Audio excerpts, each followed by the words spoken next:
Hello, Chamaka, Huyamitadok, Tatitlek Mihua, Sugpiaq.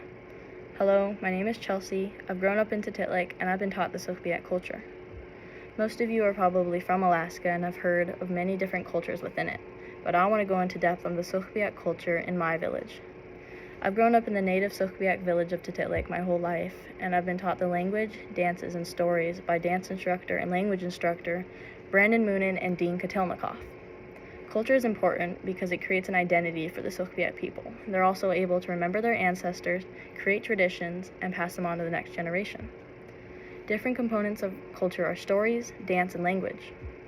Stories are a very strong component to the Sugpiaq people because it's their way that they connect with their ancestors, and they can use the stories and lessons they've heard from them to pass on new stories to the next generation. While growing up here, I've heard many different stories, but I want to talk about Unuxwat story from Kodiak, published by alutagmuseum.com, and how the raven got its color, told to me by an elder in the village. In Unuxwat, a grandmother and a bear were treated very badly. The village went into a very, very bad starvation. A young boy came to the grandmother begging for help.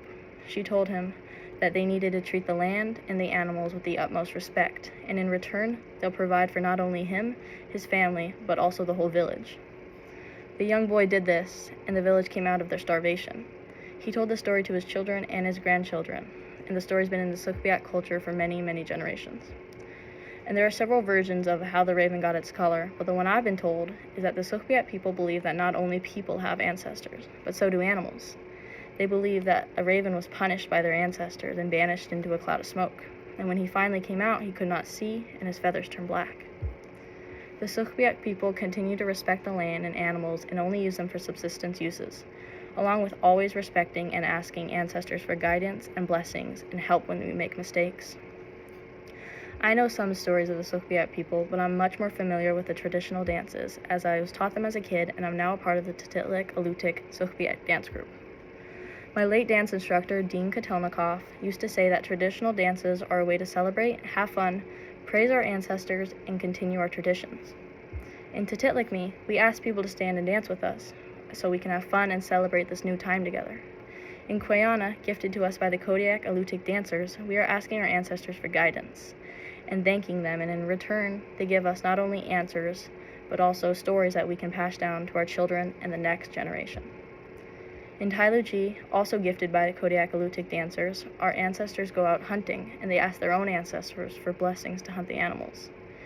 In return, animals come to them, and at the end of the song, we stop to not only thank our ancestors, but also the animals for gifting us their lives for our survival. In some cultures, including the Sugpiaq, when a dance group dies out, so does their way to connect with their ancestors and their native traditions.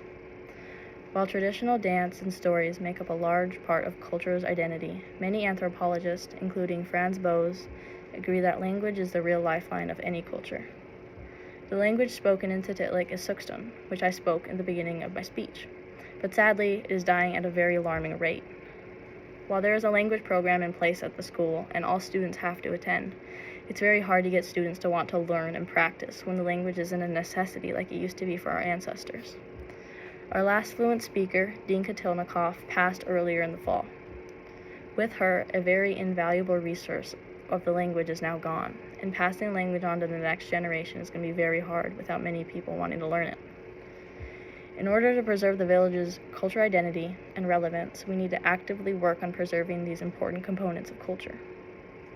The Sugpiaq people continue to use stories, dance, and language in their everyday lives. Many people go out hunting still and thank the animals for what they can do for us.